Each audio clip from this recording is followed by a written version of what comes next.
HCC. Élection des représentants du Parlement demain. Les élections des représentants de l'Assemblée nationale et du Sénat à la Haute Cour constitutionnelle se dérouleront demain, 24 heures avant l'élection. Sénateurs et députés s'attellent aux derniers préparatifs. Force est de constater que le poste de membre de la HCC est très convoité. Côté Sénat, une vingtaine de candidatures a été déposée, ce qui est également le cas pour l'Assemblée nationale, selon son vice-président Brunel Rezaf-Tiendjof. De sources informées, outre les magistrats et les avocats, d'anciens députés et membres du personnel administratif de l'Assemblée nationale figurent parmi les candidats.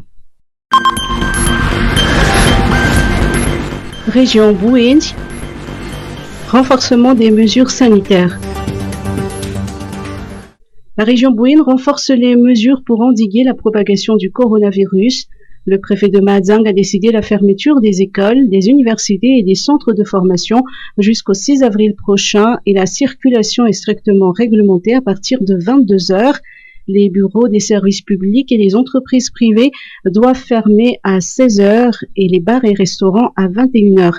L'accès aux centres des espaces de loisirs, les plages et les piscines est désormais interdit. Les lieux de culte restent ouverts mais avec 200 personnes au maximum et dans le respect des gestes barrières. Les liaisons terrestres avec Mahazang sont fermées. Un barrage sécuritaire à Janfask et un barrage sanitaire à Bunjumam ont été installés.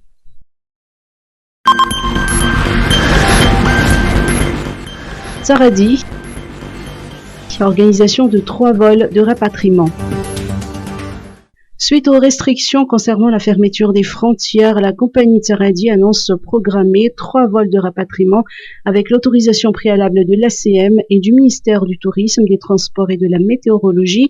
Ces vols Antananarive, Nousbé Antananarive s'effectueront le jeudi 25 mars et le samedi 27 mars.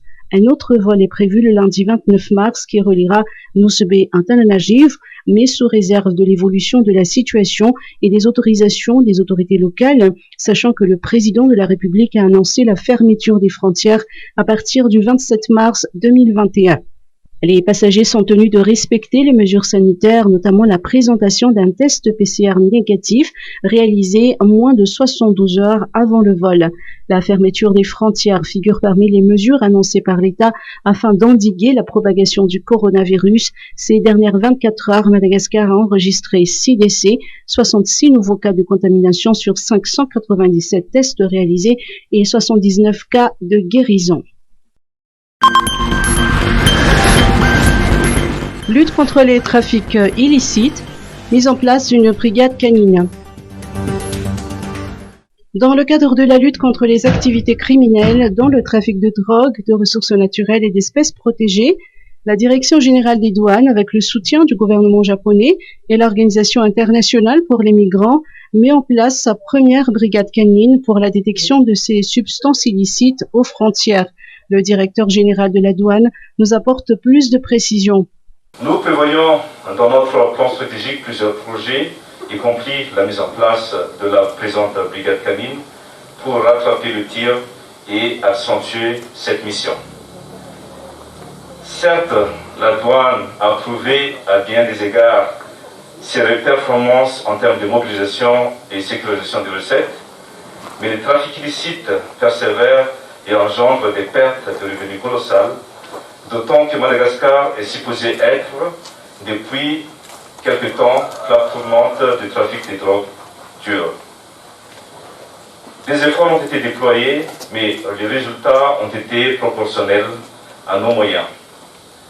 Malgré la pandémie mondiale de Covid-19, l'administration douanière malgache a maintenu sa vitesse de croisière dans la mise en œuvre de son plan stratégique.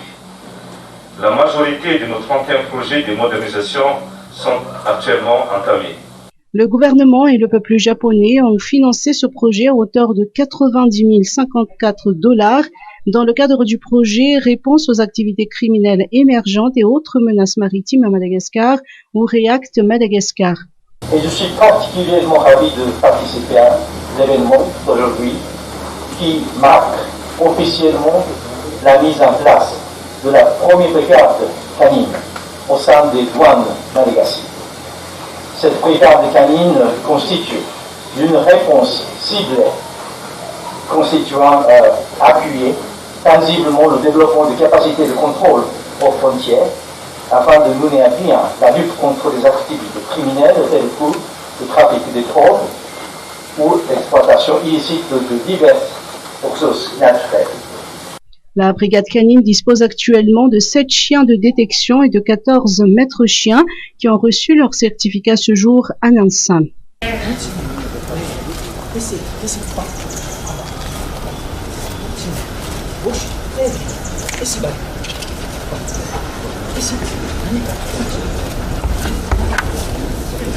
Comme vous avez pu le voir, le chien s'est fixé sur un bagage et s'est assis.